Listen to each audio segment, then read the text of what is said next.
Tony's Topics, Tony's Topics, coming at you, Tony's Topics. What's happening, folks? My name is Tony. Welcome to Tony's Topics. So what do I want to talk about today? The NBA. Last night had some pretty good games that were actually decently worth talking about, okay? But there were still some things that kind of stood out to me. I mean, bottom line, there's only really two games I want to talk about anyway, so let's just get to the two that it matters. Cleveland versus Detroit is the first one.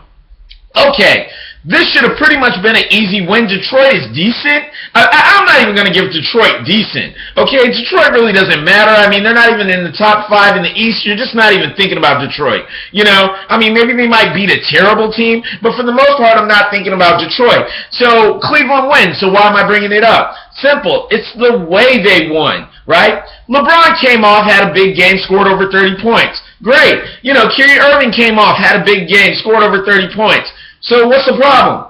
I was happy with the way Kevin Love rebounded. I was happy with the way Tristan Thompson rebounded. J.R. Smith, he had a bad night because we've all seen him do better. And Timothy Mozgov didn't really have the best scoring night and stuff. But, bottom line is just as long as two of them come through, you're okay. I guess what really irked me was the fact that other than Kerr Irving and LeBron James, no one on that team scored in double digits. No one on the entire team? Please don't let this team become another OKC. Now, I know LeBron was doing his job. He was assisting the ball. Good. But you have such a wonderful resource in Kevin Love. You got to get this guy ball time. And he did get a few shots in. He wasn't that accuracy, or not that accurate. Everybody has a bad night. But I'm just like, for Cleveland to have a chance, more guys have to be able to score the ball. There has to be more than just two scoring threats. OKC might have all the talent in the world, but as long as that remains a two-man team, they're already done. Their season is already over. They're not going to win with Westbrook and Durant. It's not going to happen. They got to use Reggie Jackson. Serge Ibaka's got to get 20 points. Steve Adams and Perkins have to split the position. Whatever, man. There's just no real talking to that guy. And I don't even know how you don't play Perry Jones, the guy who can average 20 points when Durant was injured, but now can't even get 5 minutes of play time. Or Jeremy Lamb, that guy can score over 10 points. I can't talk about OKC. They just get on my nerves, okay? Okay.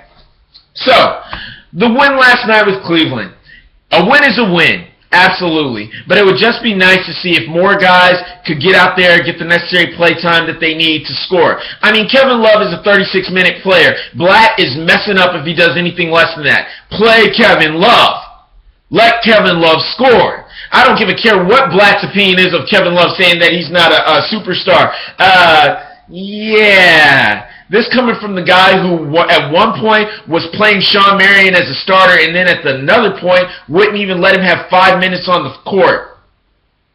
Yeah. Moving on. So the real upset that messed me up, right? Golden State losing to Chicago. I told you guys about Steve Kerr messing up with the way he's playing his bench, right? Because he's got guys on his bench that aren't bench players. Okay, David Lee was never a bench player. And yes, did he finally use him? Absolutely. And what did David Lee do? He got over 20 points a game. Gee, Willis, based on David Lee's last season, maybe you should be playing David Lee more, like 36 minutes a night. I know Steve Kerr thinks he's got something special with Harrison Barnes and Draymond Green, and make no doubt, both those guys are great players, great contributors, but there is only one reason why Golden State is such a threat to win this whole thing this year. There's only one reason why this team has as many wins as it has and as few losses. Golden State, I believe, is the only team in the entire NBA that has 4 guys that can get 20 points a night consistently. Now let's talk about this, right? We all know Steph Curry. Yeah. We all know Klay Thompson. Yeah. But if you look, Maurice Spikes has been having 20-point games since the beginning of the season. He often scores 20 points. And not only is he scoring 20 points, he's doing it in reduced minutes. Because Kerr doesn't even give the guy 30 minutes to play. He doesn't even give him, 30 or 36 minutes to play. He's doing it in like 20 minutes, 24 minutes he's getting it done, right? And I mean, and look at last night as a perfect example. I don't think the guy even was allowed to play for 20 minutes, but he still got 10 points in. Kerr's messing up. There's no reason. Because number one, make no doubt, there's no way that the Golden State of this year remains the same. Unless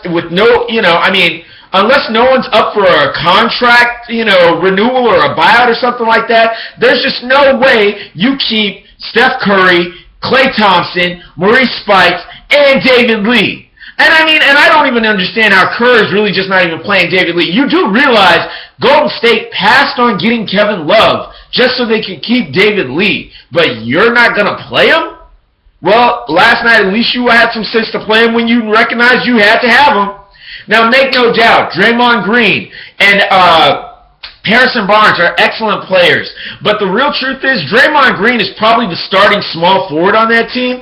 And Harrison Barnes is probably like your backup small forward / backup shooting guard. I don't know. You get Harrison Barnes his time. Okay? You get him 24 minutes in the game. But as far as him playing over 30 minutes, no. Or 36 minutes? No. He's a 10-point player. Really both of them are. On a good night, they might get 15, but for the most part, they by no means can compare to the power that David Lee and Maurice Spikes bring in the game. And I know those are different positions, but, I see Kerr coming in there playing Andrew Bogut over Spikes. No! Oh, gosh. Can anybody play their team right? Please? Well, I guess that's the good thing about the playoffs. When facing elimination, it helps people make very good, clear, concise decisions. This stupid stuff goes away. Because make no doubt, maybe, okay, wait. Maybe I know. But, okay, I'm going to try and give him the benefit of the doubt. Maybe Kerr is training Harrison Barnes and Draymond Green for the postseason so that he can have 6 live guys who can score to win games. Maybe that's it. Because he knows he's already in the playoffs. Okay. And he already knows David Lee can do it because he showed that last night. And he knows Spikes can do it because he put Spikes in it. Spikes gets practically 20 points. Maybe this is it. Maybe. But I guarantee you this. If we get to the playoffs and he underplays Spikes and David Lee, fire him. That's my time. That's my topics.